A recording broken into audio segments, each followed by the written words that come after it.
Good evening, ladies and gentlemen, here at the Rush Hour Sports Network. And of course, you know it's Rush Hour because it's so good you can listen to it in rush hour traffic. It is yours truly, Jay Smooth here. And as always, joining me is B Money. B Money, how are you doing, sir?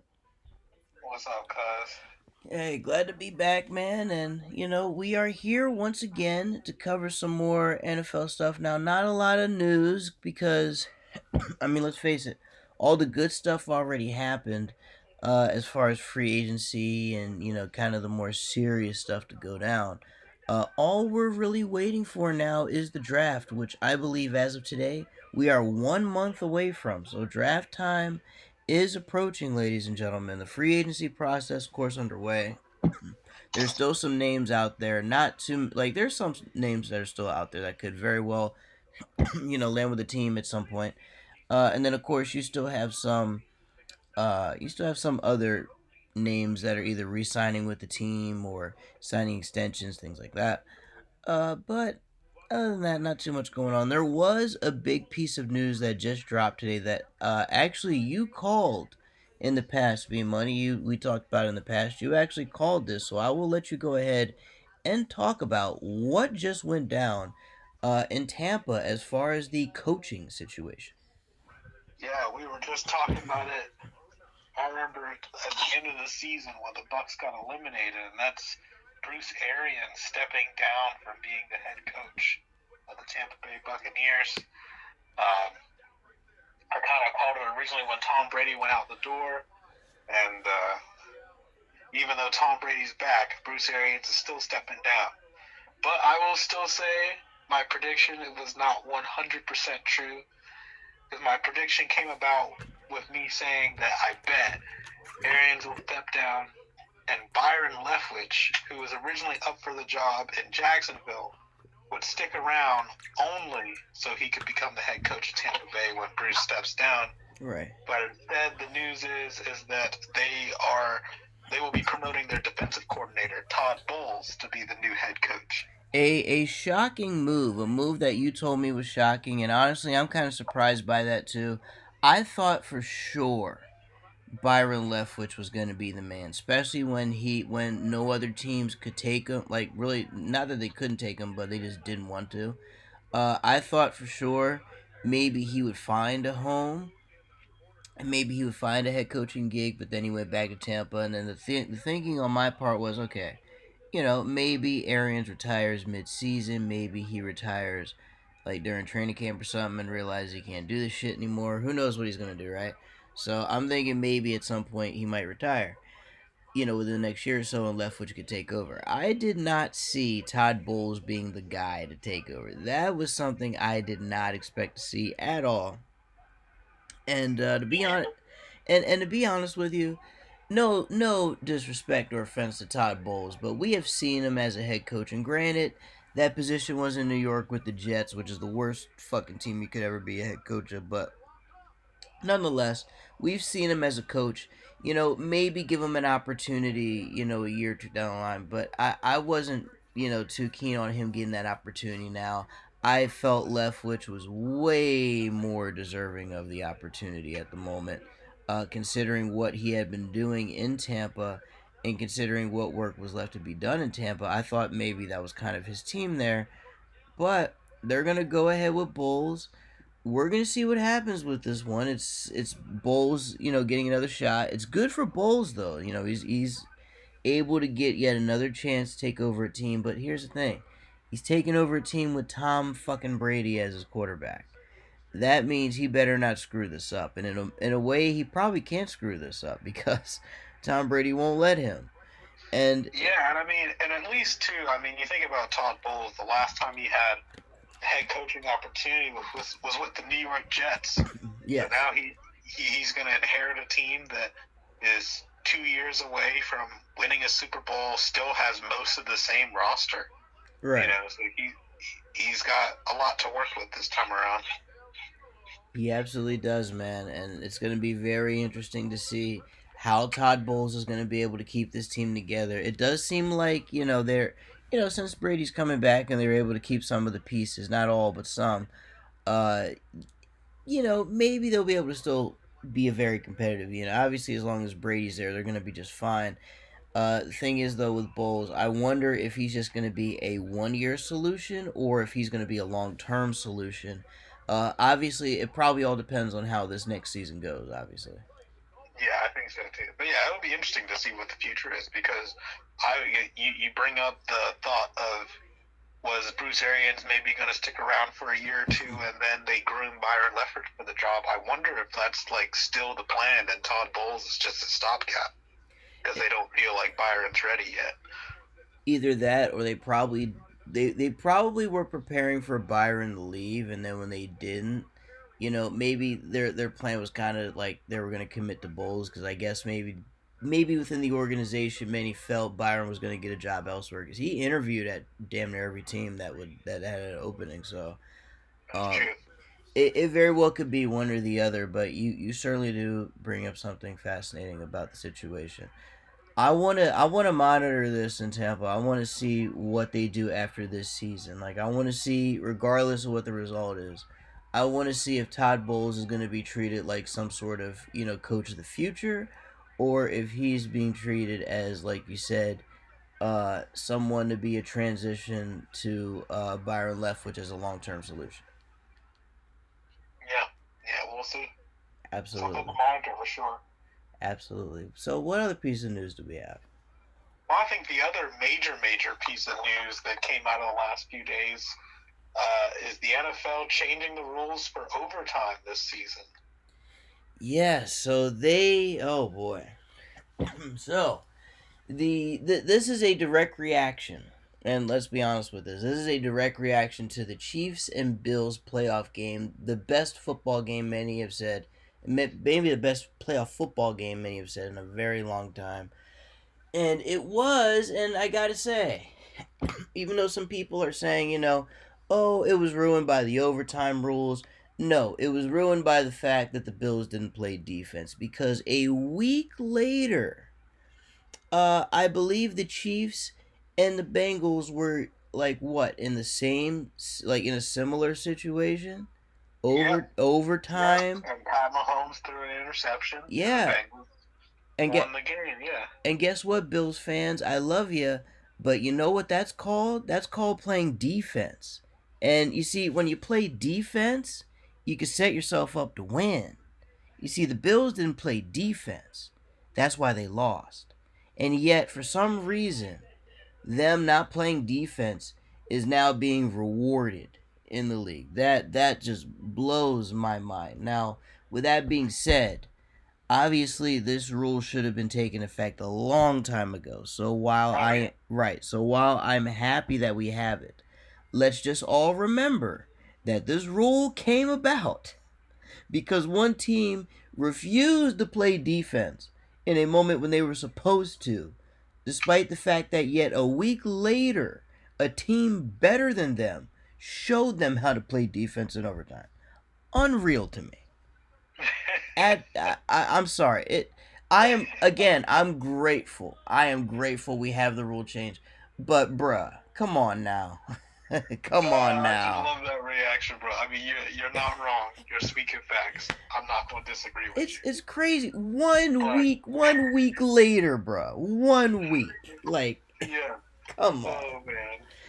man. But like you said, the rule change was long overdue. We've been needing this for a long time. We have, You we know, have. yeah. One of the things I've been thinking about, just getting away from. We know this is a direct reaction to the Bills Chiefs game, and nobody wanted the game to end. Right. But putting that aside, and now just accepting the fact that we're finally getting the overtime rule change that I think we've all been wanting for a long time.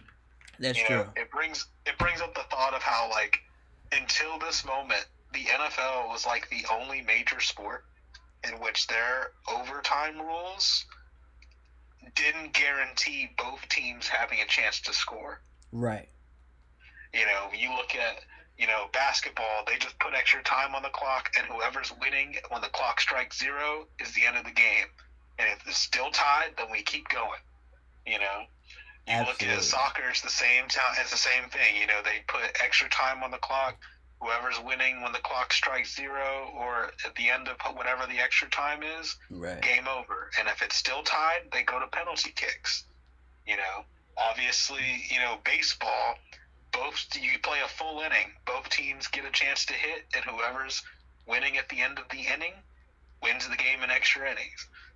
But football was the only one where it was truly sudden death, where if a team, before, 10 plus years ago, it was, you only just needed to score, period, and it was over. Right. And then they gave us, a little like handout and said, oh, well, if they don't score a touchdown, we'll keep going, or whatever.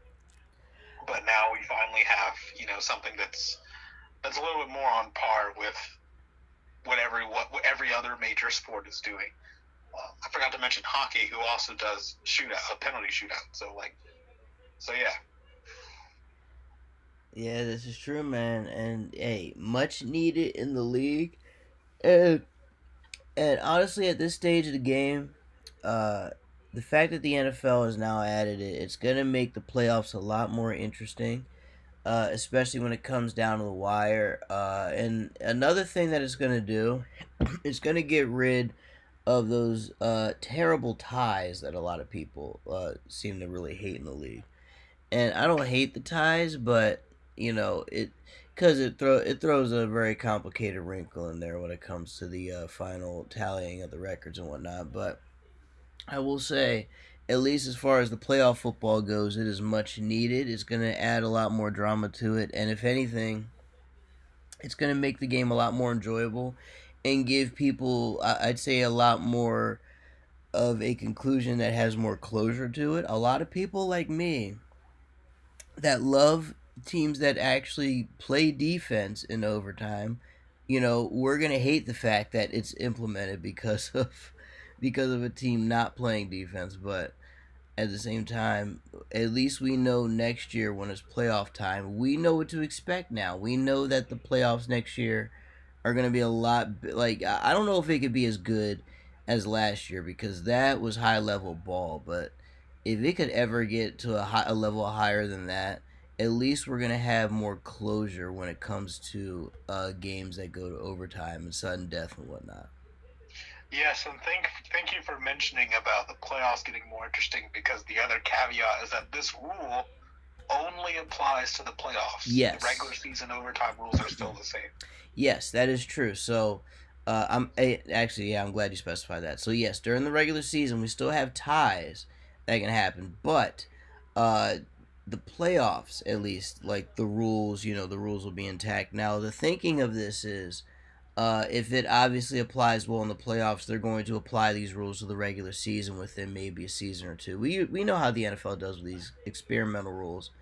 If it works, they usually just add it in right away to the regular season. Not like this season, but maybe like a season or two down the road, they'll probably put the playoff rules in there that way. I mean, the overtime rules in there. That way, they get rid of ties for good. But yeah, man, playoffs next year are going to be lit now that we have this rule in place.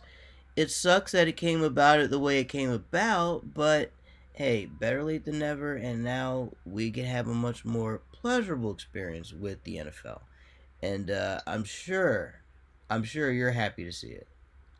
Yeah, yeah, and I think what's interesting though, watch this year in the playoffs, we don't have any overtime games. You know what? That could very well happen. I won't even be shocked at this point, man. Won't even be shocked. What other news do we have, by the way? Yeah, I guess some other small news that I'll mention. Free agency still going on. So the New England Patriots, in an effort to replace J.C. Jackson, they signed Malcolm Butler to a 2-year deal. They bring him back. Interesting. Now, we've seen this before where Patriots players go off to another team, get the bag, and then come back. It's a common practice. Oh shoot, it's a common practice. But it looks as if Malcolm Butler is taking that route again, and honestly, it was good because Tennessee was good. Like when he was there, Tennessee, they were building up something nice over there. But now it seems as if they have to hit the reset button, not fully, but at least from a defensive standpoint, they got to get some pieces back in. This is a good time for Malcolm Butler to kind of jump off the ship and get back to the Patriots. Yep, I believe it too. I mean, he will not be a full-on J.C. Jackson replacement, but it will be nice to see him coming home to where he started at. I agree. Some other news, speaking of replacements, the Kansas City Chiefs try to replace Tyreek Hill by signing Marquez Valdez-Scantling to a 3-year deal. Now, obviously, he's no Tyreek Hill, but I'll say this: he's certainly going to be a playmaker for them. And honestly, the Chiefs are going to need all the playmakers they can get, because when you lose Tyreek Hill, man, when you lose Tyreek Hill, a guy like that, it it really hurts your offense when you lose a guy like that. But I believe the Chiefs are still going to be, they're still going to be fine. And, a guy like Scantling is going to come in, and he's going to be the playmaker that they desperately need. He's not going to be as good as Hill, but he'll be good enough. You know what I mean? He'll be good enough to get the job done like they need. So a good signing on their part, and yet another little weapon gone from the Packers. Yeah. How about that, man? You got They just Devontae. keep dwindling down, man. Hey, when you make Aaron Rodgers the highest paid in the league, everybody else that needs money is going to be kicked out of the door, which means that that pretty much means that the Packers are probably going to be receiver heavy in the draft, and with all the speedy receivers in the draft, I imagine the Packers might even be picking one with their first selection. Yeah, they got to do something to give him somebody to throw to. Now, of course, there's still some receivers out there in the free agent market. Odell Beckham's still out there. That's true. Beckham is out there. Still out there. Some other guys. So it's possible they can still get somebody. By the way, speaking of people out in the market, it says apparently, since nobody wants Jimmy G, it looks like he's going to be going back to the Niners. And since nobody wants Baker Mayfield's bum ass, it looks like the Browns are going to hold on to him.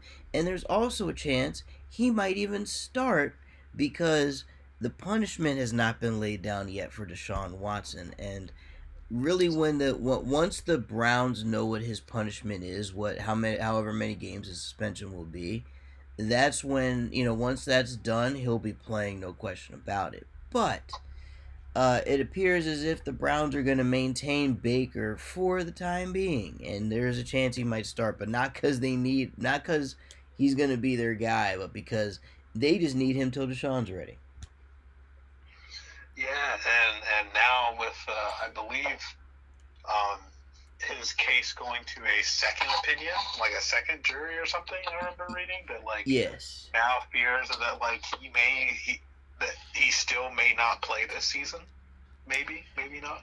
Right. So it's funny. The while the legal hurdles are gone, you're right. There's some second trial he now has to go through. So he's not out of the woods yet.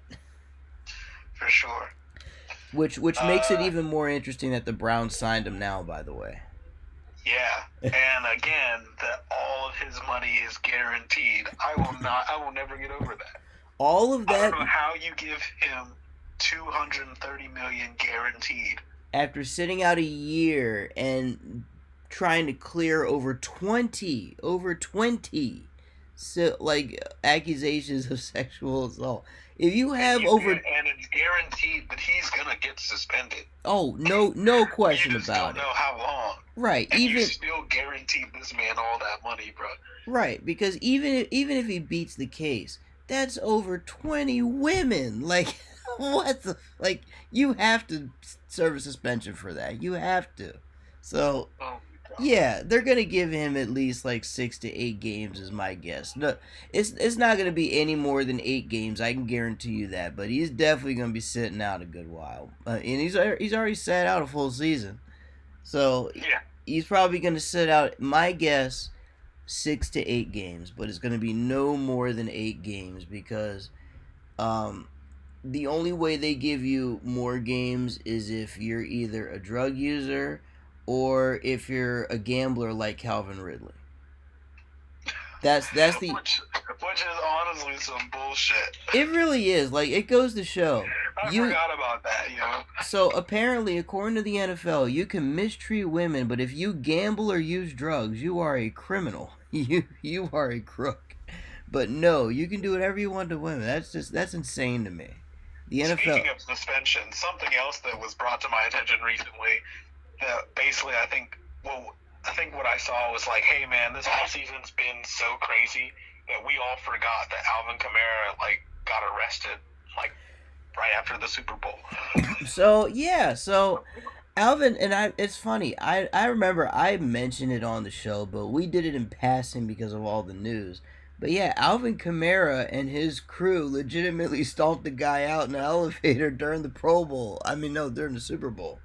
Like that, like he's going to go to jail. I think it was the Pro Bowl, actually. Oh, you're right. Yeah. Yeah. Oh, yeah. That's right. They stomped out a man in an elevator during the Pro Bowl. He is going to jail. Like he's gonna have not just jail. He's gonna have to serve some sort of suspension. He may have to be out for half the season.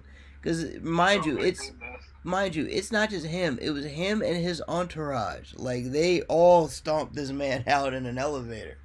I'm like, that's insanity to me. No, that's gang mentality right there, bro. It is. I'm like, what? Like, what possessed you to do that in an elevator when you have the numbers advantage? No reason to do that. But man, it's been insanity, and I gotta say this, folks. The insanity, like things are only gonna get more crazy because, think about it. Trey Lance is not ready yet in San Fran.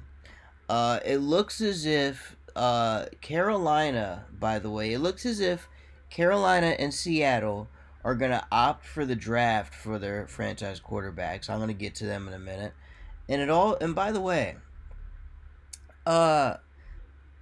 a lot of people aren't talking about this either, bruh. You do realize old Danny boy, Dan Snyder in Washington D.C. Is pretty much, I'd say, about 2-3 years away from being forced to sell the team because there's still all of that stuff coming out about what he did to women in the workplace, what he did to the cheerleaders, the female executives. That time he forced a woman into a limousine and tried to fuck her in it. You know what I mean? Like, you had to understand, there is so much being swept under the rug still that has to be resolved. Dan Snyder is not out of the woods either. Man. And mind you, he thought changing the name to the Commanders was going to save his ass from all the Native Americans that want to put his head on the end of a spear. I mean, come on now. The man has more trouble than you. And here's what's funny: the owners are at a point where they're not going to put up with it anymore, and he's going to be forced to sell. The Broncos. I'm telling you right now, as soon as the Broncos have their new owner, that's going to be the first step to Daniel Snyder having all the eyeballs pointed at him like, motherfucker, every other team's got their shit together except Washington, D.C. What the hell are you doing over there? You know? Yeah. Yeah. So, mind you, there is a lot going on in the league that has yet to be resolved this offseason. That's why it's the craziest offseason in history. It really has been. The craziest. You have owners that are being forced out. You have players that are overcoming sexual assault cases. You have players that are stomping out people in elevators. You had Henry Ruggs, who killed somebody during the season. You had another Raiders player that pointed a GTA-looking shotgun into a camera. You have all sorts of stuff going on. And not to mention... Right. And by the way, Hard Knocks is going to be in Detroit this season. The show... Oh boy, imagine how many times Dan Campbell is going to cry in a psychotic rage during the taping of that. Oh man, you know that's the only reason why they're doing it in Detroit too. They just want to see Dan Campbell, bro. Oh, absolutely. They want to see Dan Campbell get pissed off, show some emotion that they haven't seen in that city for a long time. And you know what?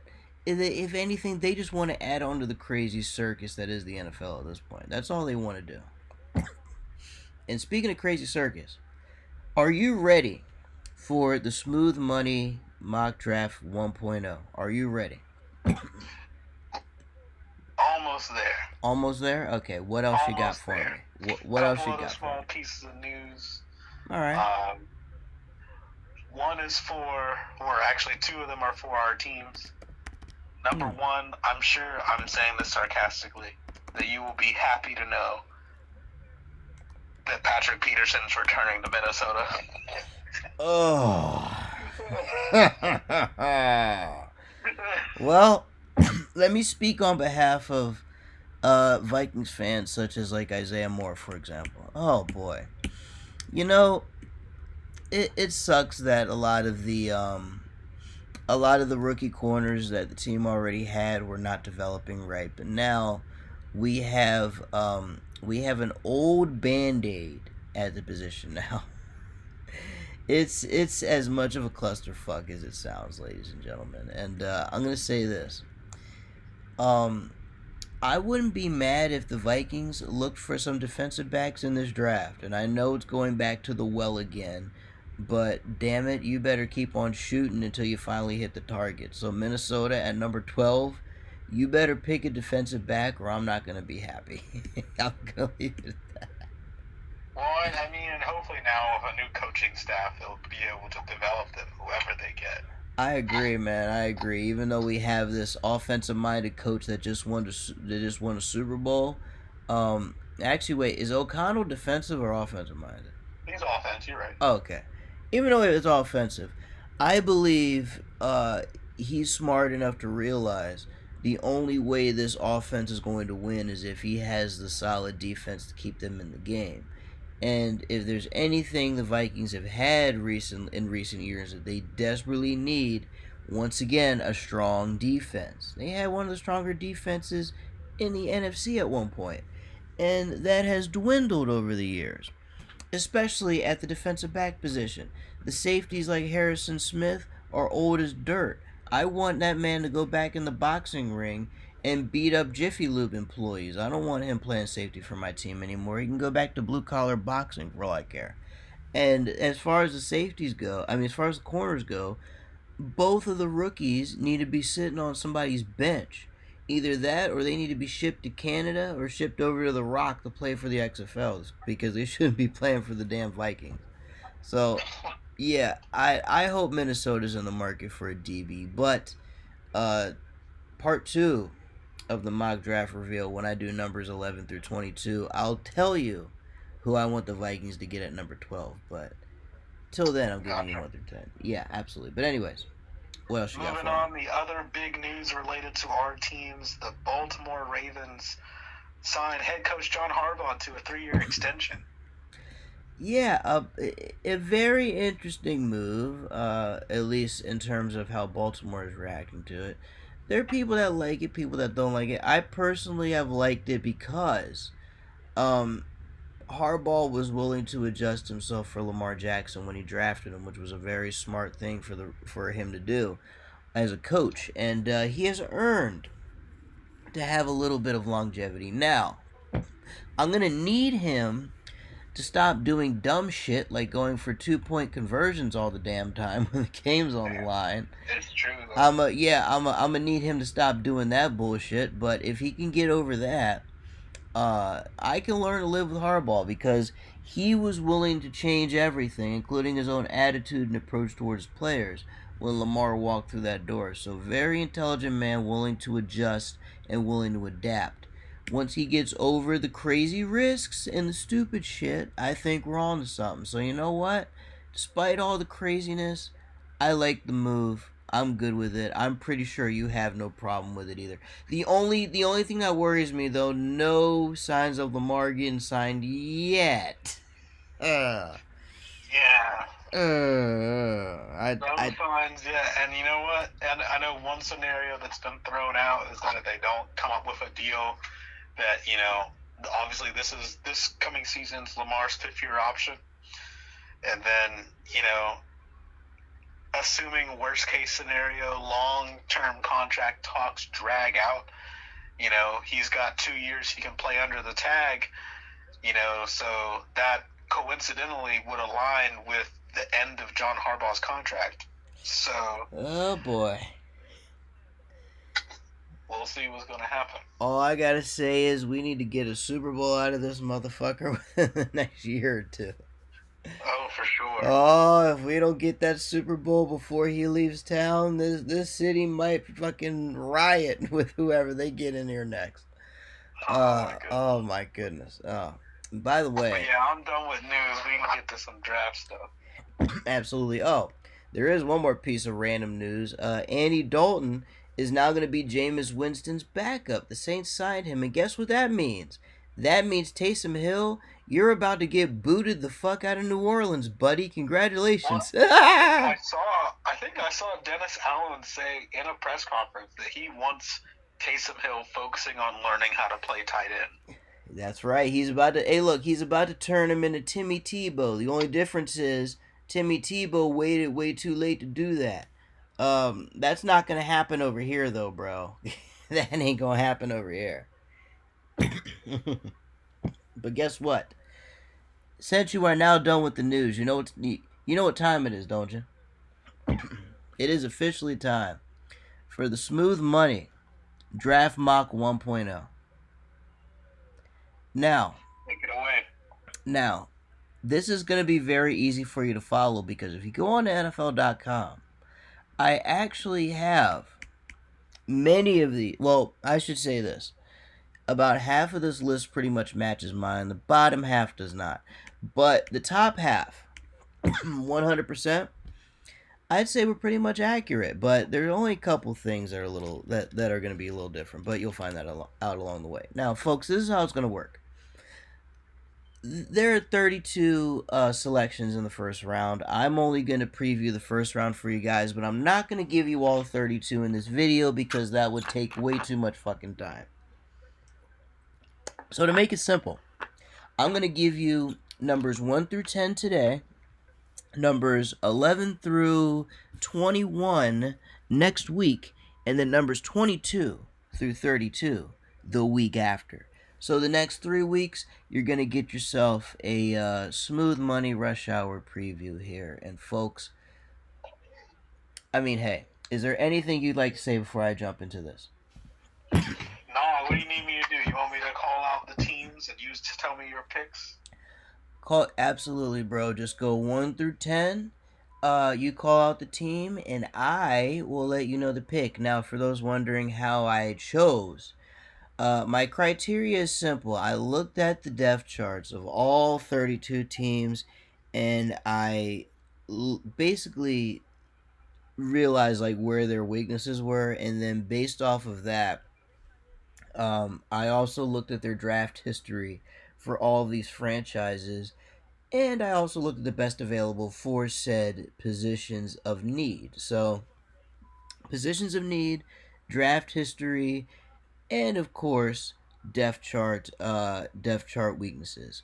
Those are my criteria for these picks. So let's go ahead and get started. Now, who is number one? Well, the number one overall draft pick in the 2022 NFL Draft, the Jacksonville Jaguars select.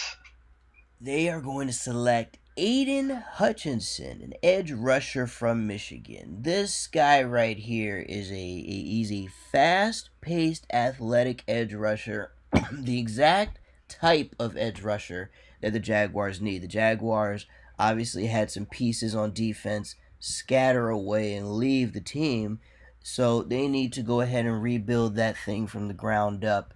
And what better way to do it than with a fast edge rusher that can get to the quarterback, that can absolutely charge at any quarterback in the backfield. He'll be a good complement to to Josh Allen, not the quarterback for the Bills, but the linebacker for the Jaguars. Yes, there's a linebacker for the Jags named Josh Allen.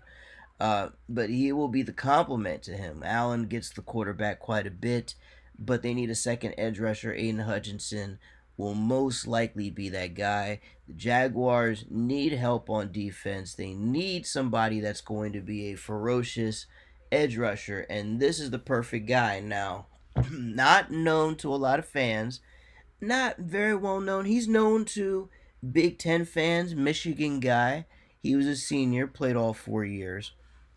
and I believe he led the school with in sacks. I believe he was one of the guys that pretty much was a sack master over there. So this is going to be somebody that the Jaguars will need immediately. He will start day one if chosen number one, and best believe he will be the centerpiece to that defense. He will be the one that defense needs. And he's trying to bring back some Saxonville, you know what I'm saying? Absolutely. Saxonville needs to make a return in Duval, and I'm going to tell you right now, this guy, Aiden Hutchinson, is the one to bring Saxonville back to Duval, because trust me when I tell you, that defense needs it now more than ever. They need a sack master to build around, and Hutchinson is the guy to get it done. He's an athlete. He's an athlete too. He's an athletic type of pass rusher, not just a big bruiser, but he actually has the athletic ability to get around linemen and to get to the QB. So Aiden Hutchinson, number one on my board. He's also number one on the majority of mock drafts as well. He's the unanimous decision, number one overall pick. If anybody else emerges, I will be shocked. All right. Who we got at number two? Moving on, the number 2 overall pick, the Detroit Lions select. They select Trayvon Walker from the University of Georgia, a defensive lineman. This guy right here, freak athlete, man. He ran the fastest 40 out of all the linemen and edge rushers in the entire combine. It was like a 4.2 something like that. Like somebody like a edge rusher, a lineman shouldn't be running that, but you have this guy who does. Another freak athlete type. He's versatile. He can work the line, he can work the edge. He is going to create a lot more of a pass rush for the Lions. They need that pass rush on defense. Now, historically, the Lions usually go for a corner. And I always thought, there was a choice in corner that I was thinking about. He's actually going to fall to he's actually going to be my number 4 pick. I'm going to get to him in a minute. But since they're not really going to go corner, it seems like they kind of are okay at that position. They need to work on the line, and Trayvon Walker is a perfect centerpiece to the line. Now, just like Aiden Hutchinson will be a good centerpiece for Jacksonville to build around, Trayvon Walker is somebody the Lions can build that defense around. Dan Campbell is going to love this guy because this guy is as every bit of a dog as the Georgia mascot, and he plays like one. And now he's going to play like a lion, which means he's probably going to be as scary as Ndamukong Suh because he has the size, he's faster than Suh, and he's a little more violent when he hits you. So, Trayvon Walker, number 2, unanimous across the board. Is it possible to be more violent than Ndamukong Suh in his prime? You know what? It's very difficult to do it, but if we're gonna find somebody that's as close to it, of course, Aaron Donald is probably as close to Suh as we're gonna get in terms of violence. But if you want somebody who's in that Suh and Donald category, Trayvon Walker fits that pretty clear. He has scary speed for somebody his size. He has scary strength for somebody his size. And when he hits quarterbacks and when he hits ball carriers, he puts them right into the ground. They don't bounce off of him. They don't shed off of him. As soon as he gets a hand on them, they go down. All right. Absolutely. And what do we have at number 3? Number 3, the Houston Texans are on the clock. Who do they select? Ooh, they are going to go. We're going to stay on the defensive theme. Edge rusher, Kayvon Thibodeaux from the University of Oregon. Now, the Texans are going to need this guy because, once again, the Texans are going to need that pass rush, and Lovie Smith needs something for that pass rush. He needs a dog for that pass rush. He's going to need a scrapper for the pass rush. And this guy, Kayvon Thibodeaux, is a scrapper on Oregon's front end, that defensive front end. He is going to get a lot of pressure in the backfield. He wraps up a lot of running backs and ball carriers. He will get to the quarterback. He'll hit the QB and he'll get some sacks, but he's mainly going to make his plays in the backfield. If the QB tries to hit a check down Charlie, he's probably going to get hit right in the body by Thibodeau because he's that much of a freak. So I certainly see Thibodeau going number 3. The Texans need to build that whole squad, but again, another team that desperately needs a defensive piece to build around. The Texans are going to go right for that D line, and Thibodeau should be the first one off the board, in my opinion. All right. Yeah, it's a good pick. Moving on Absolutely. to number 4. So it's the New York Jets. So very interesting with the New York Jets. They have Sauce Gardner going to the Jets, but guess who I have going to the Jets? I have another corner by the name of Kyle Hamilton from Notre Dame. I'm going to say this, Sauce Hamilton, Sauce Gardner, I'm going to get to him a little later. I have him getting picked later on in the top 10, but I'm going to say this, folks. Kyle Hamilton is a strong, hard-hitting corner. And it's weird to say that because, he's a corner. He's supposed to be a cover guy. He can cover, but he's also a big guy and he can hit. He's more of a bigger cornerback. Like, he's a guy, he's going to have that. It's like borderline Cam Chancellor like he's a bigger sort of DB. He's going to cover you and he's also going to hit you. He was a big piece of that Notre Dame defense this past season that did so well. A lot of that was because of the work Kyle Hamilton did, and the Jets are going to need a DB like that. They can put him out. They can put him against a 1 or a 2. Don't put him, in the slot, but put him on the outside, or they can even switch him up and put him as a safety. He could be corner, he could be safety, he could do both. If you put him as a safety, he's gonna hit. He's gonna take somebody's head off legally, hopefully. And if he's a corner, you can count on him being that smothering blanket that you need on defense. And obviously, no Revis Island. Nobody's gonna be Revis Island, but there's a good chance that Hamilton might be creating an island of his own if the Jets pick him and if they stick him at corner and let him stick the best receiver that every team has. He's going to be a day 1 starter, and I expect him to make some big plays. Now listen, if he doesn't get picked at number 4, he will be picked in the top 10. So he will be gone before the Jets have another pick at number 10.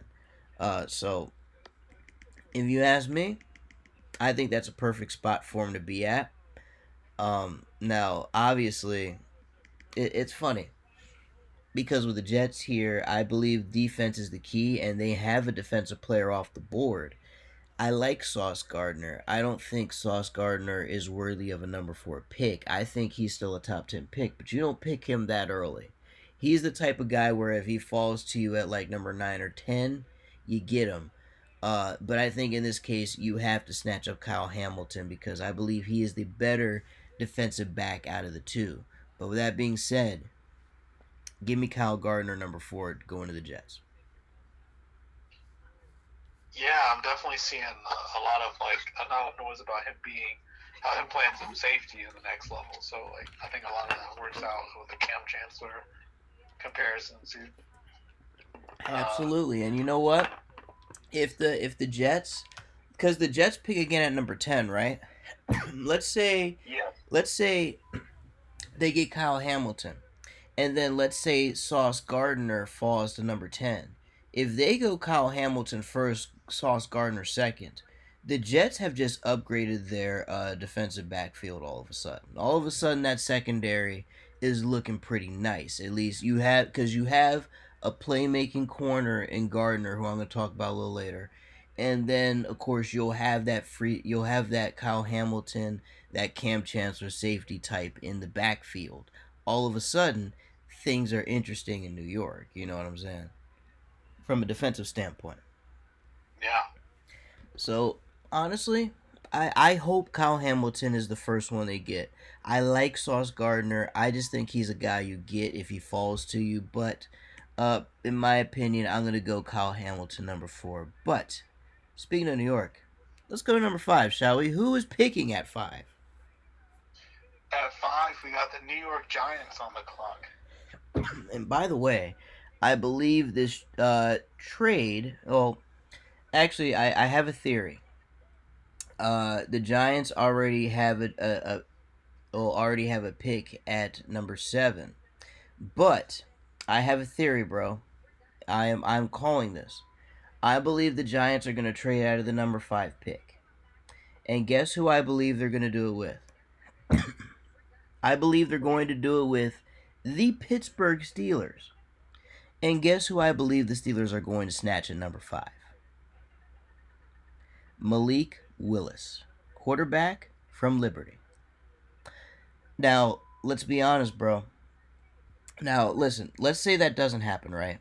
I have the Giants picking Evan Neal, Alabama offensive tackle. But now, obviously, with the Giants, with Evan Neal, good offensive tackle. They need somebody to block for Daniel Jones there. But I have a sneaking suspicion the Giants are going to trade out of that. And a team they're going to trade out of that spot with most likely are the Steelers. And they're going to get Malik Willis. And the reason I think this is going to happen, bro, is because Mitchell Trubisky is not a long-term answer. He is a band-aid at best, and the Steelers know it. They don't trust Jimmy G enough to sign him. They don't like Baker Mayfield. And they lost out on the Russell Wilson sweepstakes as well as the Aaron Rodgers sweepstakes. So, next best thing you do, you draft yourself a quarterback of the future. Malik Willis has the highest ceiling out of every quarterback in this draft. He is a Lamar Jackson type, a RG3 type in a way as well, where if you draft him, you're going to have to build around him. You're going to have to put an offense together that tailors with his playing style, and you're going to have to literally mold the guy from the ground up. Now, he's going to be somebody that's going to have to start like on the bench, but only for like say half the season, not the full season. Have him sit behind Trubisky for 5-6 games, let him absorb the moment, and then you throw him in there mid-season to carry it home and evaluate, because the Steelers need to find their quarterback now, because their division all of a sudden just got interesting. Lamar Jackson's still there. Joe Burrow almost won a Super Bowl.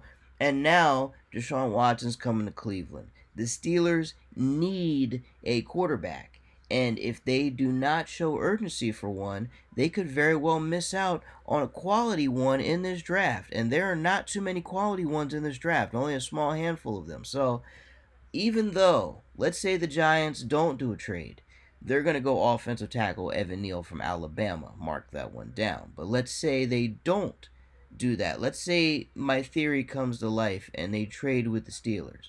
The Steelers are going to take Malik Willis at number 5. And that is not a reach. That is something that the Steelers need to do, because Mitchell Trubisky is not going to get them to the playoffs this year, next year, or any year for that matter. So, if the Steelers are going to build for the future, they need to do it now. Trubisky is a good placeholder for whoever is going to take over. As much as I like Kenny Pickett, Malik Willis is a better quarterback than Kenny Pickett. Even though Kenny Pickett, had the better career because he played better competition over at Pitt versus Liberty, where you're not playing, the best of the best. I firmly believe that Malik Willis is going to be the first one off the board, because he is somebody Tomlin can have fun with. Kenny Pickett, it would be a nice story, University of Pittsburgh, and he comes home to the Steelers. That's nice for him. But as far as a quarterback that Tomlin can build something with, similar to how the Ravens are building something with Lamar Jackson, Malik Willis is their best option, and they better get him now, because if they don't get him at 5, there's a very good chance the Panthers, who also need a quarterback, could very well snatch him. You know what I mean? Yeah. Yeah, I mean, I think what's going to happen with quarterbacks is going to be interesting this year, because it is. Even though you only have like the one or two that might be quality out of this class. Even many mock drafts don't even have either of them going in the first round. Yeah, yeah. Like it's funny. It makes you wonder if Pittsburgh even needs to trade up, or if Willis or Pickett will still be there at 20. That is a very good point. Because yeah, there are some mocks that actually do have, say, this like the Panthers going, say, linemen instead.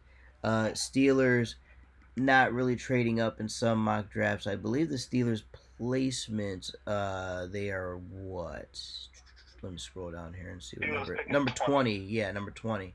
So let's say at number 20, if one of I would be surprised if one of these quarterbacks falls to them, because the Washington Commanders, yeah, they picked up Carson Wentz, but they still need a quarterback. The Texans still need one because David Mills ain't really it. Yeah, but they're riding with him. Yeah, that's true. They are riding with him. Let me see who else. They like him, and then of course you got Seattle. That's true. That's true. Seattle's the other team because they didn't want Baker, they didn't want Jimmy G, so I could see them going for either Pickett or Willis. But like you said, let's say Seattle. We'll get to Seattle in a second because they have a draft pick in the top 10 anyway. That is true. We might as well keep going. That is true. But yeah, so hold on. So let's see. Yeah, we did. So the Giants, Evan Neal, offensive tackle, pretty much agree with him there. But my theory is that they're going to trade with the Steelers, but we'll see about that. Anyways, number 6. Number 6, the Carolina Panthers on the clock. Oh, now, while a lot of mock drafts have Ike Ekwonu, who is a offensive tackle from NC State, I don't believe the Panthers are going to go offensive tackle. I believe they're going to go quarterback on this one. And now, let's say the Steelers, and let's say that Steelers trade doesn't happen, right? Let's say it doesn't go down. Malik Willis is going to fall to the Panthers' lap. And on my mock draft here, I put Malik Willis / Kenny Pickett, because this is going to be where one of the two quarterbacks goes off the board. Now, my suspicion is Kenny Pickett because the Panthers showed a lot more interest in him than a lot more other teams did. And they seem to be very high on Kenny Pickett. A lot more than the hometown Steelers are, surprisingly. So for me, it seems as if Matt Rule, it's interesting. It seems as if Matt Rule is going to be committed to Pickett because he's not committed to Darnold. Clearly, he doesn't want Sam Darnold to start. Teddy Bridgewater's out the door, and I don't even know who their backup quarterback is at this point. So I could see them bringing in a Kenny Pickett, and then I don't believe Pickett will be a day one starter, but I could see Sam Darnold playing like 3-4 weeks into the season, Matt Rule getting tired of the BS, and then benching him for the rookie. I could very well see him do it. I could see Kenny Pickett playing as late as week 7 for evaluation purposes, because the Panthers are in rebuild mode and they just need to get better at this point and build from the ground up. So I expect a quarterback off the board for the Panthers.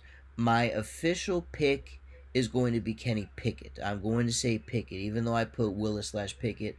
Kenny Pickett will be my official pick there because the Panthers did their due diligence on him, and they seem to be extremely interested in him. So let's say there's no trade, no funny business. Let's go Kenny Pickett, number 6 to the Carolina Panthers, quarterback out of Pittsburgh. Gotcha. Yeah, I think you hit the nail on the head of just how I don't think anybody really believing in Sam Darnold at this point.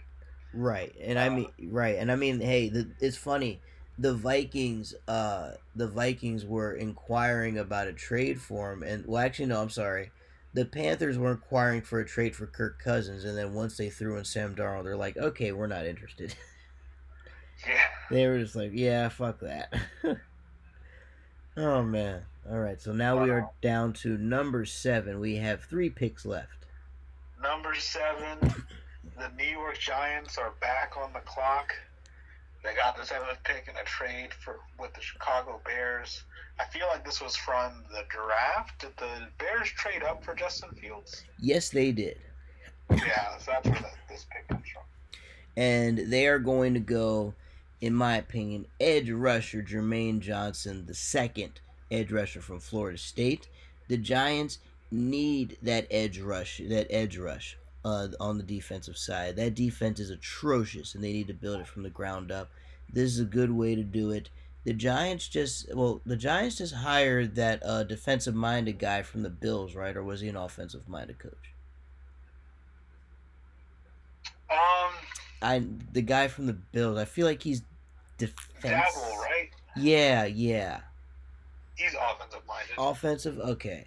So while they're gonna build with the offense in terms of getting alignment, they need to construct the defense, and I think this is a good way to do it because you're getting a quality edge rusher from Florida State. Now, granted, Florida State is trash compared to the glory days and compared to the Jameis Winston days, but nonetheless, this guy was able to get to the quarterback more often than not out in the ACC. So I think this guy's going to be a quality scrapper. As far as the coach is probably going to want to lean more for the offense in terms of building. But if you want to have a steady defense to keep that offense in games, this is a good guy to have. So Jermaine Johnson the second will be off the board. Florida State edge rusher.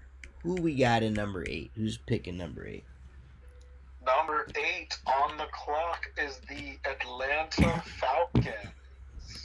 Oh, the Atlanta Falcons. Now, this is interesting. Potentially another quarterback needy team, by the way. That is very true. Malik, you know what? It would be very interesting if the Falcons went from one dynamic quarterback in Mike Vick to having another one in their hands in Malik Willis.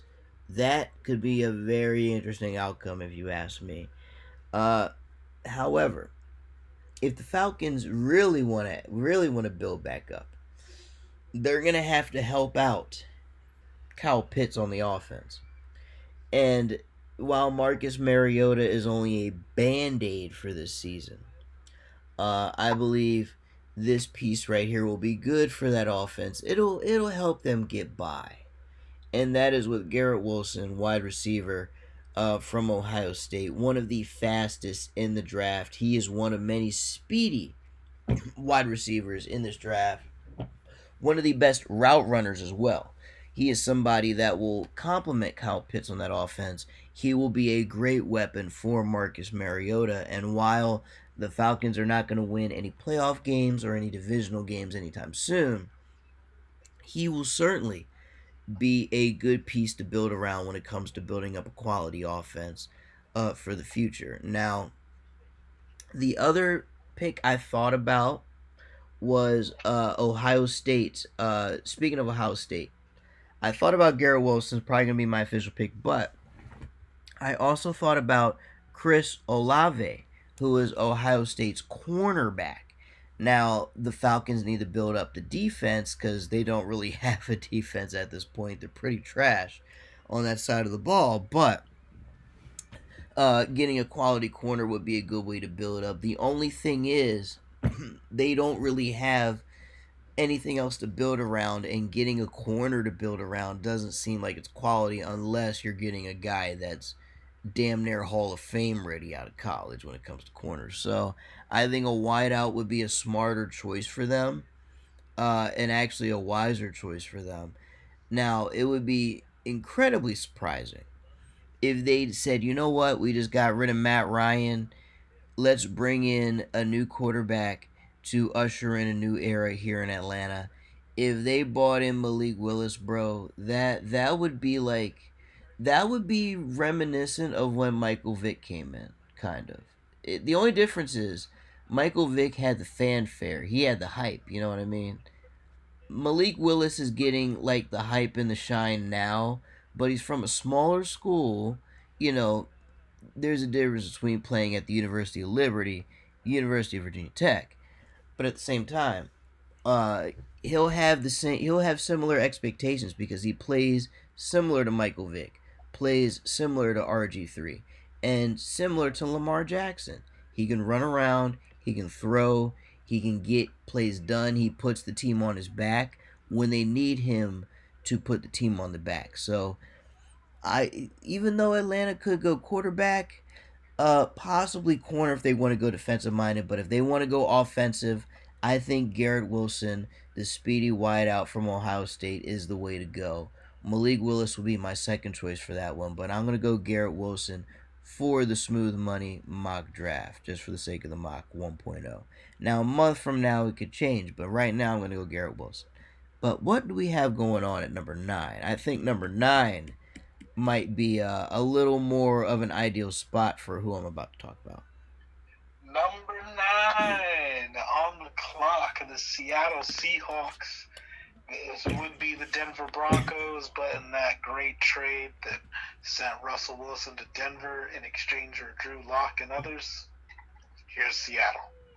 And shout out to the homie Teddy, who is a big Seattle fan, a good friend of mine, a viewer of my program, Rush Hour MMA. I believe the Seahawks here are going to go quarterback, and they're going to get Malik Willis at number 9. Now, let me tell you about why. Pete Carroll would love a QB like this. We had Russell Wilson, athletic quarterback, dynamic quarterback, lit the league on fire. You put Malik Willis in that same offense, he could fit right in like a glove.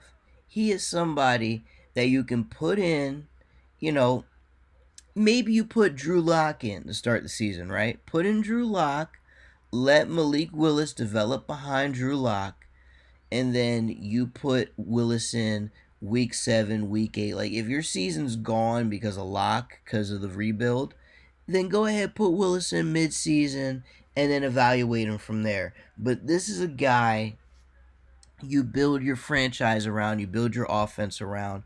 You can have him running around the backfield and throwing deep passes to DK Metcalf because he has the arm to do it.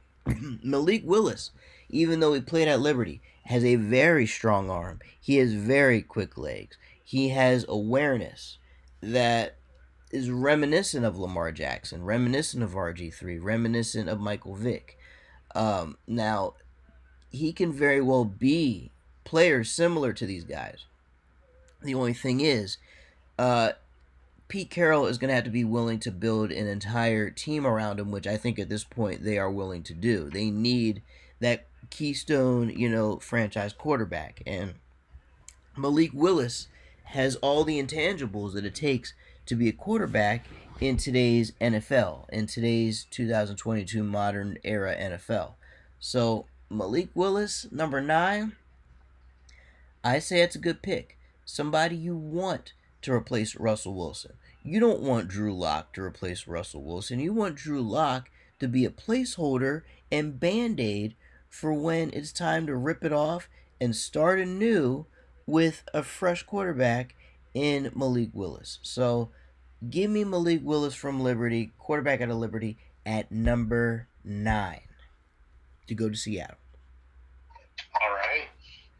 Yeah, I like that pick, man. I think that's one of my favorites. I think it just fits. Absolutely. It fits like a glove, bro. And I'm gonna say this. If he goes to Carolina and Matt Rule, I think Matt Rule's gonna misuse him because here's the thing. Like with the other quarterback that I was talking about. Hold on. With Kenny Pickett.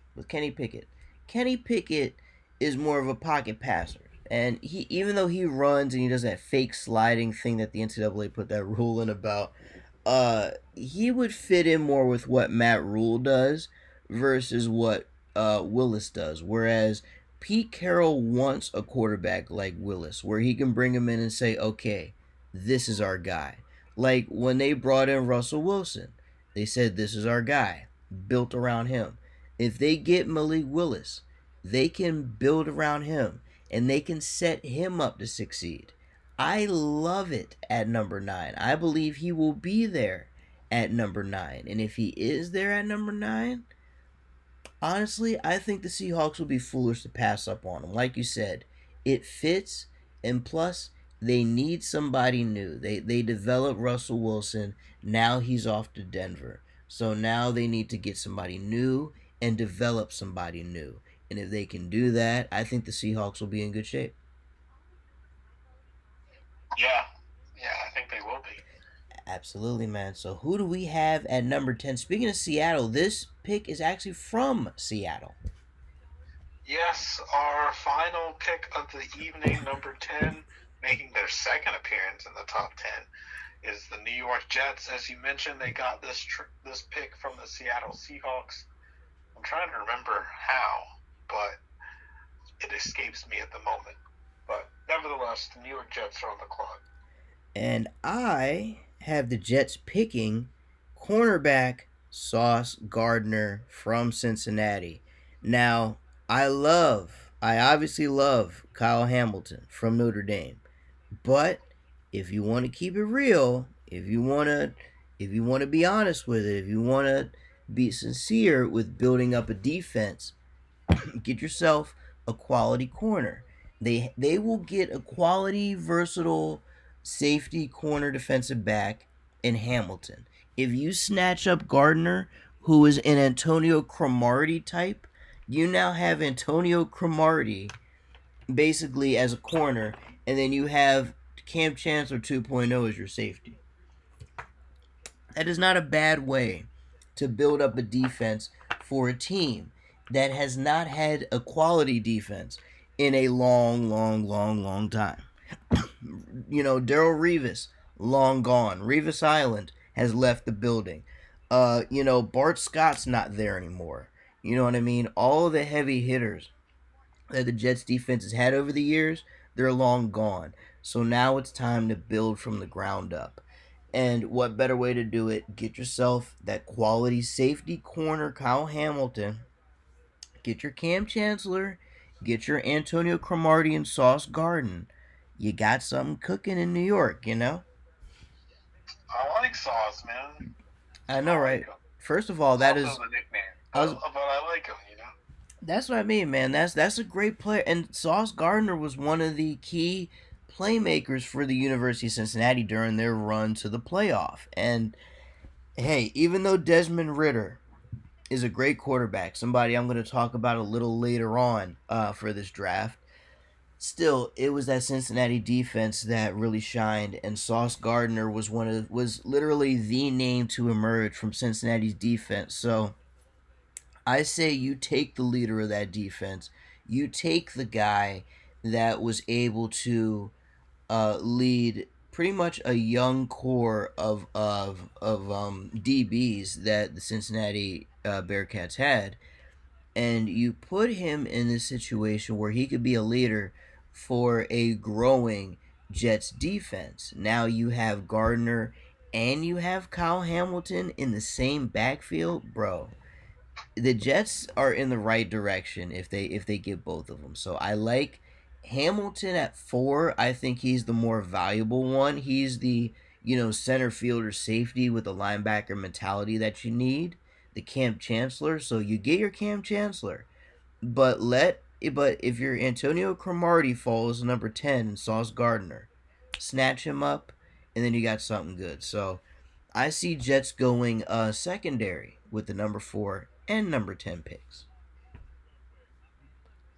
Yeah, secondary for both, building it up, building up that defense. And Robert Salah is a defensive-minded coach. Yes, sir. That's a good point. And you know what? Robert Salah would love to have a center fielder like Kyle Hamilton back there, and would love to have a long, lanky dog like Gardner as one of the premier corners.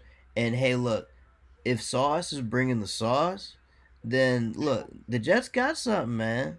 The Jets are gonna be cooking with something good if he brings the sauce, and I think he will, cause he has that mentality from Cincinnati. So if he can carry that over the Jets, they got something good cooking. So it's definitely looking good right now, man. And folks, with that being said, that is the top 10 of the Smooth Money Mock 2.0. And next week, folks, I'm going to give you picks 11 through 21. We're going to start with the Washington Commanders, currently working in DC. So I have heard the crying and the moaning and the groaning and the complaining of and the begging of just DC fans for some sort of winning. So I am going to tell DC what I think is good for them. I'm also going to talk about the Vikings, going to talk about the Texans. The Ravens are going to make their debut on this draft board. And by the way, bro, spoiler alert, I know what NFL.com has for the number 14 pick. Yeah, I'm going to tell you a better selection for the Ravens. I don't hate what they've chosen, but I think we can do better than that. What do you think? I think we could. I think We'll see. I think we could too. I don't hate what they've chosen, but I have a little something else in mind. And actually, I'm going to be very interested in to hear what you think. Because you and I have not talked draft strategy for the Ravens yet. So next episode, would you like to get into that a little bit? Yeah, I guess we have to, don't we? I mean, hey, we may as well, right? we have yet to do it, and we have a month away to do it, and the Ravens make their appearance next week. So we will in next week's episode. So we will go ahead and cover that. We'll talk about the Eagles with back-to-back picks. The Chargers make an appearance. The Saints will be in the lineup. Actually, the Eagles have 3 picks. Goodness gracious. Within that time frame between 11 and 21.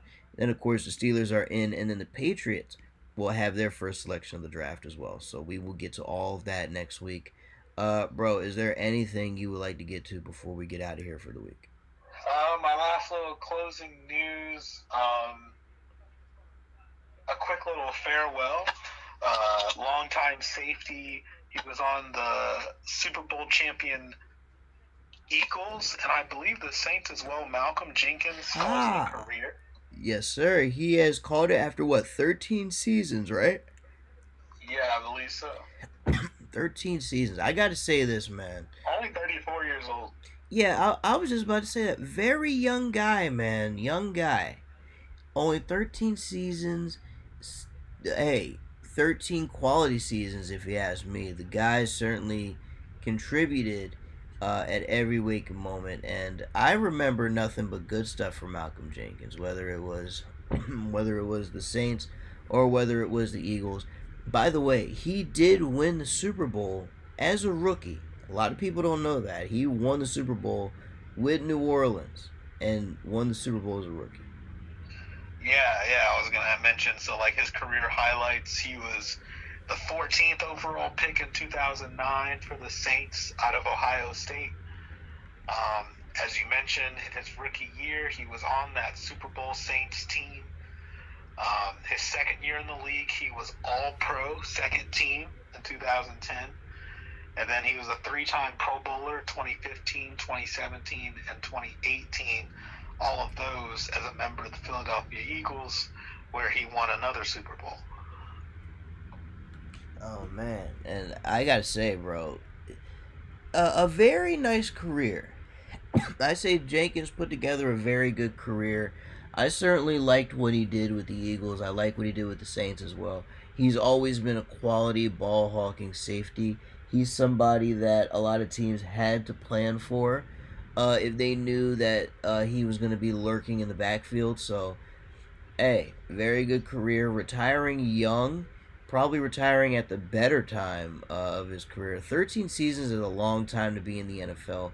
And he won a Super Bowl his rookie year. So, the fact that he went on to play 12 more seasons after winning the big one in his rookie year, that just goes to show how much of a warrior he is, man. And hey, Malcolm, thank you for everything, bro. Hope you have a good retirement. Yeah. Absolutely. That's all I got. Good stuff, man. But hey, folks, thank you all for tuning in this week on the Rush Hour NFL show, the show that is so good you can listen to it in rush hour traffic. It is yours truly, Jay Smooth, and of course, B Money. You'll be with me here next week as always, I'm sure, right? Indeed. Good stuff. And remember, next week, folks, not only do we get to more news, I will go through picks 11 through 21 of the draft as we are officially 1 month out. And also, Smooth Money and I will get into some Ravens draft strategy talk, since obviously we both know Ravens, so we may as well go through it, you know what I mean? Um, so yeah, we have a lot of good stuff coming up for you guys. And remember, everyone, make sure you keep your ears to the news because the NFL always has crazy stuff going on. Bruce Arians retired about what, like 40 minutes before we went on? Yeah. Yeah, so like at any moment, and just last week, we had news break after we went off air. So, at any waking moment, you never know when news is going to drop. So make sure you keep your eyes peeled. And folks, make sure you watch the show over here on the Rush Hour Sports Network every single week. So that way, B Money and I can keep you informed. And folks, thank you so much for tuning in. B Money and I are going to join you all next week. Until then, everybody, enjoy yourselves. It is Final Four weekend, and also it is WrestleMania weekend for those that care. So if you plan on watching it, enjoy yourself. If you plan on watching the Final Four, enjoy yourself. If not, enjoy your weekend regardless. Make sure you go out and enjoy your life. We will be here next week, and hopefully nothing too crazy happens next week. But even if it does, we'll be here to talk about it. Until then, folks, B Money and I are out.